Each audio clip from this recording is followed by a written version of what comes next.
का जन्म और प्रारंभिक दिन। लेखक श्री प्रकाश। चैप्टर 4। प्रारंभिक कठिनाइयां। जब हम किन्हीं को तथाकथित उच्च स्थानों पर देखते हैं तो हमें ऐसा ही आभास होता है कि वे बड़ा आनंद कर रहे हैं, इनकी बड़ी महिमा है। कुछ लोगों का ये भी विचार हो सकता है कि वे बड़े शान और आराम से रहते हैं, इन्हें कुछ काम नहीं करना पड़ता, इनकी कोई जिम्मेदारी नहीं है। इसमें कोई संदेह नहीं कि उच्च पदस्थ शासकीय अधिकारियों को अपने देश में आवश्यकता से अधिक मान दिया गया है और उनके निवास स्थान, यात्रा आदि का भी बहुत अधिक प्रदर्शन के साथ प्रबंध किया जाता है। यही आशा की जा सकती है कि अन्य देशों के उच्चाधिकारियों की तरह ही यहाँ के भी अधिकारी के जीवन का क्रम और प्रकार साधारण नागरिकों की तरह ही हो जाएगा और व्यर्थ के आडंबर से परहेज किया जाएगा। सबको ये स्मरण रखना चाहिए कि हमारा स्वराज्य अभी थोड़े ही दिनों का है। यहाँ पर राजशाही ठाट बाट की पुरानी परंपरा है। जो भी अधिकार के स्थान पर आता है वही कुछ ठाट बाट को पसंद करने लगता है और इसकी कुछ आवश्यकता भी हो जाती है। हमें नहीं भूलना चाहिए कि मत्सर मनुष्य की प्रकृति का बहुत भारी दोष है। वह बात बात में बेमतलब उभड़ पड़ता है। इसमें सबको ही परहेज रखना चाहिए।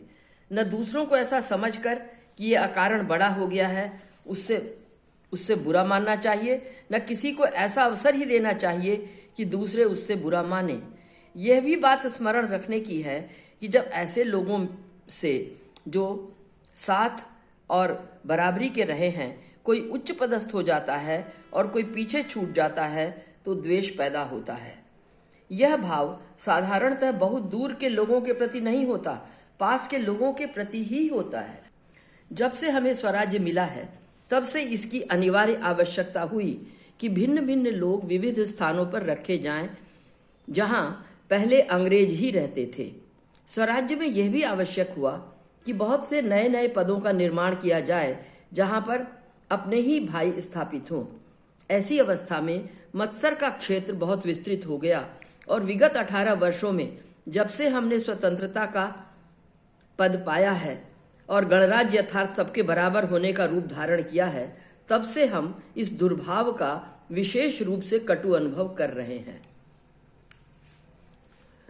सितंबर 1947 के आरंभ में जब लाहौर से लौटकर दिल्ली में प्रधानमंत्री से ये कहकर विदा हुआ कि 10 दिनों में अपना सब असबाब वगैरह लेकर वापस पाकिस्तान चला जाऊंगा और जिस पद को मैंने अस्थायी रूप से ही स्वीकार किया था उसे स्थायी रूप से स्वीकार करता हूं, तब मुझे ऐसे कुछ अद्भुत अनुभव हुए जिनको कह देना उचित होगा।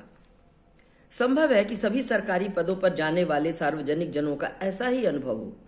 मेरी अवस्था उस समय 57 वर्ष की हो चुकी थी। साधारणतः यह संसार के सक्रिय कार्यों से पृथक होने की अवस्था होती है। स्वराज्य प्राप्ति के बाद मेरी आकांक्षा थी कि पृथ्वी पर कुछ भ्रमण करता, 2 महायुद्धों के बाद विविध देशों की परिवर्तित अवस्था को स्वयं देखना चाहता था। 1914 में जब कैम्ब्रिज की विद्या समाप्त कर मैं अपने देश लौटा था, तब से बाहर जाने का मुझे कोई अवसर नहीं मिला था। संयोगवश नेपाल अवश्य गया था। नेपाल का और भारत का इतना निकट संबंध सदा से रहा है कि उसे विदेश मानना कठिन है। मैं पूर्वी देशों को देखने की लालसा रखता था। चीन, जापान आदि में भ्रमण की विशेष अभिलाषा थी। ऐसी दशा में पाकिस्तान जाना मुझे अखरा। देश के विभाजन से ही मुझे चिढ़ थी, पर जब प्रधानमंत्री ने मुझसे कहा कि यदि ऐसे समय ही मेरे मित्र मेरा साथ न दोगे तो कब देंगे, तब मैं निरुत्तर हो गया और वहां चला गया। जो 10 दिन दिल्ली में प्रधानमंत्री से विदा होने और कराची फिर पहुंचने के बीच मेरे घर पर बीते, जब असबाब बांधने और अपने सहायकों को वहां ले जाने का प्रबंध कर रहा था, उसमें जो मेरे अनुभव हुए उससे मुझे बड़ी शिक्षा मिली। संभव है दूसरे मेरे भाइयों को भी मिल सके। पाकिस्तान की स्थापना को केवल 20 दिन हुए थे। बड़े जोरों से हिंदू और सिख पंजाब से तो चल निकले थे, वैसे ही जैसा मैं बतला चुका हूं। अब सिंध से भी निकलने की तैयारी करने लगे थे। मारकाट भी खूब शुरू हो गई थी। मैं नहीं कह सकता कि किन्हीं ने यह अनुमान किया था या नहीं कि ऐसा होना संभव है, पर हुआ ऐसा ही।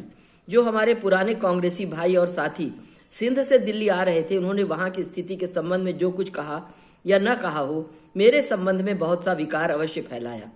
दिल्ली से काशी आता हुआ मैं कुछ मित्रों से मिलने के लिए एक दिन के लिए कानपुर उतर गया। मैंने ये सोचा कि इनसे मिल लूं, मालूम नहीं आगे कब मिल जाऊंगा।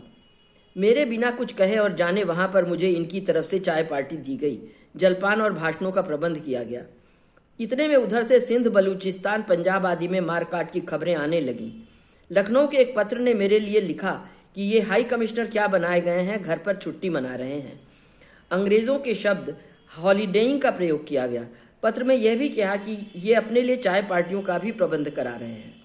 सवेरे शाम दोनों समय कई दिनों तक रेडियो से यह समाचार प्रसारित किया गया कि श्री चौथराम गिडवानी ने, जो सिंध कांग्रेस कमेटी के 25 वर्षों के अध्यक्ष रहे थे, जो अब दिल्ली पहुंच गए थे, सरदार वल्लभ भाई पटेल को लिखा है कि श्री प्रकाश फौरन पाकिस्तान वापस जाएं, वहां की स्थिति को देखें। जब 2-3 दिनों तक बराबर में सवेरे शाम मैंने रेडियो में यह खबर सुनी तो मुझे बड़ा क्षोभ हुआ। उस समय सरदार वल्लभ भाई पटेल ही इस विभाग के मंत्री थे। मैंने समझा इन्हीं की अनुमति से यह संदेशा बार बार दोहराया जा रहा है, जिससे जनसाधारण को मेरी लापरवाही का परिचय हो जाए। इस बीच में प्रधानमंत्री का मुझे तार मिला, जिसमें उन्होंने लिखा कि मुझे आशा है कि मुझे पूर्व निर्धारित 14 तारीख तक अपना सब प्रबंध कर तुम वापस आकर अपना कार्य संभाल लोगे। मैं उस थोड़े समय में पिताजी की इच्छा के प्रतिकूल भी, जिसका मुझे विशेष दुख था, सब असबाब बांधकर कठिनाई से सहायक और नौकरों को जाने पर राजी कर दिल्ली पहुंचा। उस समय महात्मा गांधी दिल्ली में बिड़ला भवन में ठहरे थे। उनसे मैं मिलने गया। वहां पहुंचते ही मुझे श्री घनश्याम दास बिड़ला मिले। अलग ले जाकर उन्होंने मैत्री भाव से मुझसे कहा कि तुम गांधी जी से मिलने तो जाते हो, वे तुमसे बहुत अप्रसन्न हैं, संभाल कर बातें करना। जो कुछ हो, मैं महात्मा जी के पास पहुंचा। उनके चारों तरफ कराची से आए सिंधी पुराने सहयोगी स्त्री पुरुष बैठे थे। मुझको देखते ही उन्होंने बहुत व्यंग से कहा, तुम खुद घर पर हो और पाकिस्तान में ये सब हो रहा है। उनकी बातों से मुझे स्पष्ट अनुमान हुआ कि सिंधी भाई बहनों ने मेरी अकर्मण्यता बतलाई है, मेरे संबंध में कुछ विचार भी पैदा किया। अपनी कठिनाइयों को तो कहा ही होगा जो स्पष्ट थी, पर मेरी बुराई भी साथ ही साथ कर डाली। मैंने उस समय सफाई देना अपने आत्मसम्मान के विरुद्ध समझा, विशेषकर जब बहुत से लोग चारों तरफ वहां बैठे थे। महात्मा गांधी से मिलने पर साधारण लोगों को इस बड़े असमंजस का सामना करना पड़ता था कि उनके पास सदा बहुत से लोग रहते थे। वे स्वयं जो चाहते थे कह सकते थे, पर लिहाजवश मेरे ऐसे छोटे लोग उपयुक्त उत्तर नहीं दे पाते थे। यदि महात्मा जी अकेले होते तो मैं अपनी बात अवश्य सुनाता। इतने में सरदार वल्लभ भाई पटेल और उनकी पुत्री मणि बहन भी आ गई। पिता पुत्री दोनों ने मुझसे व्यंग भरे शब्दों में बातें की। अवश्य ही मुझे ऐसा प्रतीत हुआ जैसे ये लोग समझते हैं कि मैं वहां के हिंदुओं की तरफ उपेक्षा रखता हूं और मुसलमानों का पक्ष लेकर पाकिस्तान का समर्थन करता हूं। मैं भी वहां बैठ गया। महात्मा जी ने सिंध की बहुत सी बातें कही। सिंधियों की प्रशंसा करते हुए उन्होंने बतलाया कि ये लोग तो सारे संसार के नागरिक यानी सिटीजन्स ऑफ द वर्ल्ड हैं, चारों तरफ व्यापार के लिए फैले हुए हैं, अपने प्रदेश से संबंध बनाए रखते हैं। नगर के तो सभी हिंदू चले जाएंगे, पर तुम्हें वहां के गरीब 2 लाख ग्रामीण हिंदुओं का विशेष रूप से ध्यान रखना चाहिए।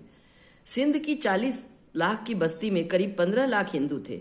ये नगरों में ही विशेषतर रहते थे। कराची, हैदराबाद, लरकाना, सक्कर, सभी नगरों में ये बहुसंख्यक थे। स्थिति ऐसी हुई कि ये सभी चले गए। वास्तव में थारपारकर खंड में 2 लाख ग्रामीण हिंदू रह गए। इनकी मैं कुछ सहायता न कर पाया, ये निकल भी नहीं सके। अन्य लोग तो बचे हुए भारत के विभिन्न भागों में व्यापार करते हुए बस गए। इसमें उन्होंने विशेष साहस और आंतरिक योग्यता का भी परिचय दिया। थारपारकर के हिंदू वहीं रह गए। मैं नहीं कह सकता कि उनकी अब क्या दशा है। उनके जाने पर वहां के शासन की तरफ से प्रतिबंध भी लग गया। महात्मा गांधी के देश की सभी बातों के विस्तृत ज्ञान पर मुझे आश्चर्य हुआ। उस समय पंडित सुंदरलाल जी भी मौजूद थे। वे बड़े ही दुखी थे। कहने लगे, क्या अब आपको वहां से हिंदुओं को हटाना पड़ेगा? ऐसा प्रयत्न कीजिए कि वे वहीं बसे रहें। महात्मा गांधी और उनके पार्श्ववर्ती लोगों की बातचीत के बाद मैं बहुत क्षुब्ध होकर प्रधानमंत्री के पास पहुंचा और उनसे कहा, यदि आप मुझे इस पद से मुक्त कर दें तो मैं बड़ा अनुग्रहित रहूंगा। वास्तव में मैं ये नहीं चाहता। उनके पूछने पर मैंने बताया कि मुझे महात्मा जी और सरदार वल्लभ भाई की बातें अच्छी नहीं लगी। जब वे बिना मुझसे पूछे दूसरों से मेरे विरुद्ध बातें सुनकर मान लेते हैं तो स्पष्ट है कि मैं उनका विश्वास पात्र नहीं हूं। ऐसी अवस्था में मेरे लिए पाकिस्तान न जाना ही ठीक होगा। इस पर उन्होंने कहा कि साधारण उपचार के अनुसार तुम्हें मेरा अर्थात प्रधानमंत्री का विश्वास पात्र होना है। किन्हीं दूसरों को चाहे हो या चाहे न हो, मुझे तुम पर विश्वास है। इस कारण तुम निसंकोच जाओ। मुझे विदेश मंत्रालय से विशेष वायुयान दिया और मैं पाकिस्तान अपने सहायकों के छोटे दल के साथ कराची पहुंचा। इन घटनाओं से स्पष्ट है कि तथाकथित बड़े बड़े पद का काम और जिम्मेदारी कुछ हो या न हो, उसके कारण उस पर बैठे हुए व्यक्ति का विरोध, शंका, मत्सर, विकार आदि विभिन्न दुर्भावों के अपने साथियों की तरफ से शिकार अवश्य हो जाते हैं। ये अच्छा नहीं है। काम करने वालों का दिल टूटता है, काम में हर्ज होता है, वातावरण दूषित होता है और सरकारी गैर सरकारी लोगों में जो परस्पर का सौहार्द और विश्वास होना चाहिए वो नहीं होता। खेद तो इसका है कि अपने साथी काम करने वालों से भी सहयोग नहीं मिलता। भीड़ में रहते हुए भी व्यक्ति विशेष अपने को अकेला ही पाता है। ये था हमारा अगला चैप्टर और इसको भी पढ़कर हमें यही लगता है कि जिन बातों पे ज्यादा ध्यान देना चाहिए था उन बातों पे ध्यान नहीं दिया जा रहा था। और महात्मा गांधी की ये बातें अपने आप में विरोधाभासपूर्ण लगती हैं कि वे कहते हैं कि वहां से सभी हिंदुओं को वापस ले आओ, जबकि पाकिस्तान जब बना था तब तो उनका यह आश्वासन था कि सब लोग अपनी अपनी जगह रहेंगे। तो अपनी ही बातों और अपने ही वायदों से पीछे हट जाना, और वो भी इतने बड़े महामानव का, हमें अचंभित कर देता है। इस पूरी कथा में बिटवीन द लाइंस बहुत सी बातें हैं जिनकी धारा निरंतर बहती रहती है। इसको पढ़ते हुए बार बार उन बातों की तरफ ध्यान जाता है जो कही नहीं गई हैं पर जिनको पाठक महसूस करता है। नमस्कार।